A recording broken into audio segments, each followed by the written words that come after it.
Asparagus here in Ontario can grow as much as 12 inches in a single day.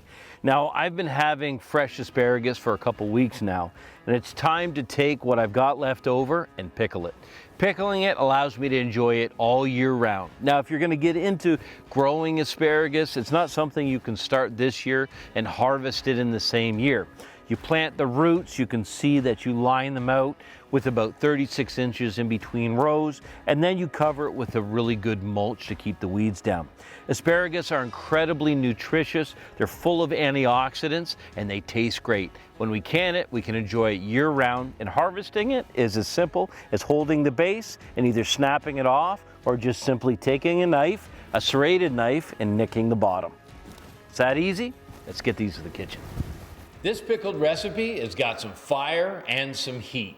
It's perfect for using in mixed drinks or just simply to put on the side of a charcuterie board or to use with fresh vegetables or as a side for a main course. There's so many applications. At my house, I have to lock these down and hide them. Otherwise, they'll all be gone within weeks. So the first step that we have to do is we have to get the pickling liquid ready and make sure to get the canning liquid ready. The canning liquid is just simply water brought up to a boil, that's a rolling boil, and make sure there's enough water in the pan to cover the jars by 1 inch minimum. You'll notice that I've selected a wide mouth jar. Now, when it comes to asparagus, you'll be glad you did, because as you stuff the asparagus in, you won't have to fight with the collar and the neck of the other jars. I'll have a second pan for the lids alone, and there I'll just keep them just below boil so they're good and hot, softens the seal, and they'll be ready to go. Lastly, I want to bring all the flavors together for the pickling liquid, essentially poaching things like the red pepper and the red onion and the jalapeno and getting all the spice flavors into it, and then we'll finish. With the jars starting to sterilize, it's important to remember that 10 minutes minimum is necessary to get them ready for any product. So get yourself a timer and 10 minutes minimum with that nice bubbling rolling boil. Doesn't have to be a rapid boil, but you have to see the bubbles, have to make sure that they get good and sterile. The next step is to trim the asparagus, and there's a couple things to keep in mind. The asparagus are going to both shrink in their diameter and their length. So you really want to jam-pack the asparagus in so that as they shrink when it cooks, that your jar isn't half empty. The other thing is they will shrink in length just slightly. So take and put the asparagus in. Now you always want to leave the collar of the jar empty. So all I'm going to do is just simply mark with my thumb approximately the height of that collar, and then I'll begin to trim it. I'll trim one. Now that one becomes my benchmark. So all the other asparagus that I trim will be trimmed to that length. So take that, use your knife and jog the ends. This makes it really simple. Jog the ends and then use that as your benchmark, and you'll see when you start to pack them in that they're all the right size. So they're just slightly over the top of the collar, but that's okay because I know they're gonna shrink in length. I'm gonna get started, get all of these prepped. It's actually incredible how much goes into every jar. You'll see that in a dozen jars, you can probably get a dozen pounds of asparagus. Now, when it comes to pickling, you can make your own or you can buy a pre-made mix, but what you're really doing is creating a very fragrant flavor base. So in the bucket right now, I've got white vinegar. So pickling vinegar, just standard white vinegar. And then you can see here, I've got mustard seed. So all of this goes in. I've got dill seed, and if you like the heat, and this is where you can really customize it, you can either add the chili flakes or not. So this is the first step. I'm gonna top that up with some water, so it's a nice combination of vinegar and water and lots of flavor bases. I have a few more to put in. This smells incredible already. Now I'm gonna go in with whole coriander seed, and then 1/3 of a cup of sugar. And then one of my favorite ingredients, and something you really want to make sure to do, is get a really good salt. So salt is very fragrant. I'm going to do 1/3 a cup of pink Himalayan salt, and you can see I'm using my herb and citrus salt. Now that we've got a great spice mixture base in both the water and the vinegar, it's time to do a little bit of vegetables. So we're going to use red pepper, red onion, and if you choose, the jalapeno. So the jalapeno has a lot of heat, but when you poach it or when we put it in the pickling liquid, it will mellow a little bit. All I want to do is I just want to add some rings, so I'll simply start by slicing rings out of the jalapeno. What we want with the red pepper is a fine dice. So we'll remove all the sides, and then it's going to be removing that little bit of white on the inside. All I really want is just that beautiful, sweet red pepper. So then a fine slice, we'll turn this into a julienne, then turn sideways, I'll make a fine dice. This will fit in the bottle and make sure there's nice flavor in each one and nice little red floating squares in each one as well. It makes it really beautiful. The last ingredient to go in is the red onion, and we're gonna do a fine dice. Let me show you how to do that.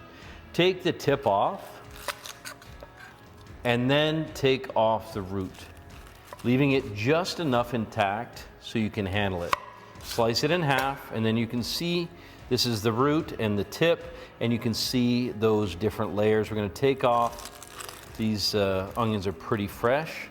Simply slice through the same size as the pepper so that you get nice uniform pieces. You can see how easy that is.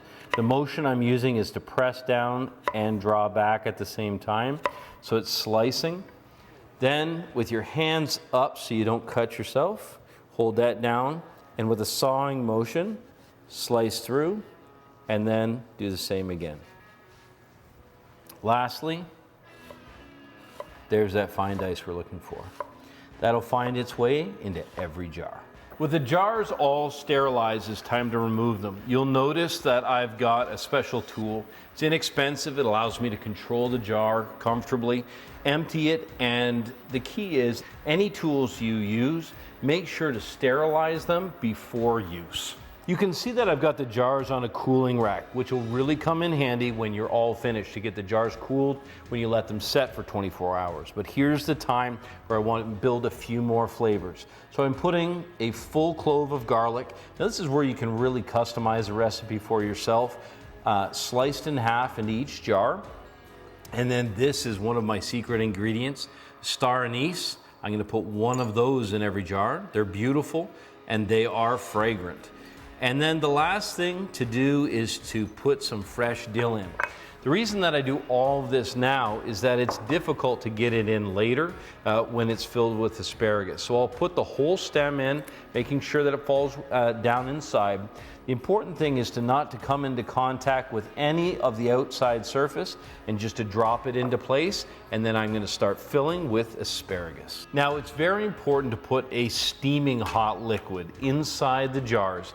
I'm using a sterilized funnel and just simply start to ladle all of that beautiful pickling liquid down inside.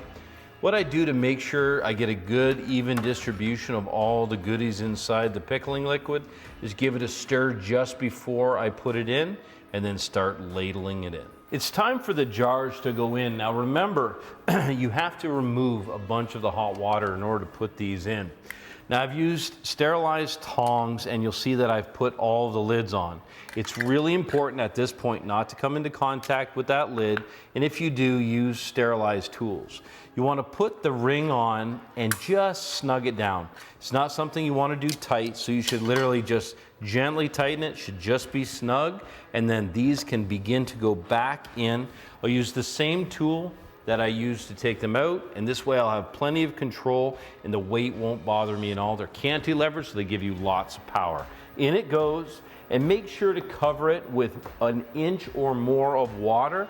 Set your timer, minimum of 10 minutes, and they'll be done. Now that we've jarred asparagus, I guarantee you'll be going through your market and through your own garden thinking, what can you can next? Now, the one principle that I want to talk to you about is what's happening inside this jar.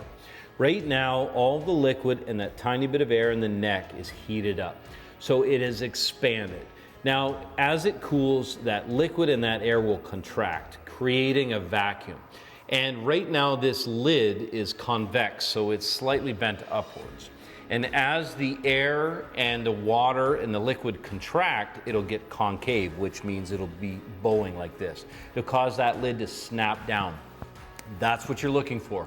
Anytime that you're canning, you want that lid to go and you want it to pucker down. You want it to go concave and you don't want that lid to pop. If when you're finished, by the way, leaving it for 24 hours untouched, don't turn it upside down, don't get into it to eat it.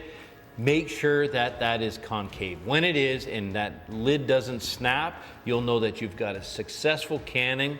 And after you do this a couple times, it'll be just like breathing. It's so simple to do. This farm fresh asparagus is perfect pickled.